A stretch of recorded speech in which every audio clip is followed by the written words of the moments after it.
2024 நாடாளுமன்ற தேர்தலில் நடைபெறவுள்ள பொதுத் தேர்தலில் திராவிட முன்னேற்றக் கழகமும் தமிழ்நாடு காங்கிரஸ் கட்சியும் மற்ற தோழமை கட்சிகளும் இணைந்து போட்டியிடுவது தொடர்பாக 9/3/24 அன்று செய்து கொண்ட தொகுதி ஒப்பந்தத்தின் தொடர்ச்சியாக இந்த நாடாளுமன்ற தேர்தலில் காங்கிரஸ் கட்சி பின்வரும் 10 தொகுதிகளில் போட்டியிடுவதென இன்று 18/3/2024 ஆண்டு தீர்மானிக்கப்பட்டது.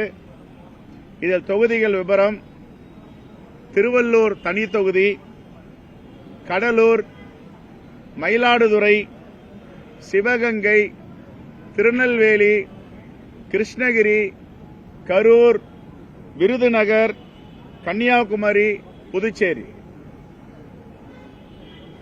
ஏற்கனவே சொன்னோம், பேச்சுவார்த்தையில் இழுபறின்னு சொன்னீங்க. ரொம்ப இனிப்பான செய்தி வரணும். 10 தொகுதிகளை காங்கிரஸ் பேரியக்கம் பெற்றிருக்கிறது. அதேபோன்று நாங்கள் கேட்ட தொகுதிகளையும் கொடுத்திருக்கிறார்கள். அடுத்த சந்திப்பில் 40 தொகுதியும் காங்கிரஸ் திராவிட முன்னேற்ற கழக கூட்டணி வெற்றி பெறும் என்ற இனிப்பான செய்தியோடு உங்களை சந்திப்போம். நன்றி. கடலூர், மயிலாடுதுறை, அதேபோன்று திருநெல்வேலி 3 தொகுதி புதுசா வாங்கிருக்கீங்க. 19 புதுசா வாங்கிருக்கீங்க. என்ன காரணம் மாற்றி வாங்க? எங்களுக்கு சாதகமான தொகுதி வாங்கியிருக்கோம், அவ்வளவுதான், வேற ஒன்றும் இல்லை. ரைட், நன்றி. இன்னும் ஒரு 2-3 நாட்களில்.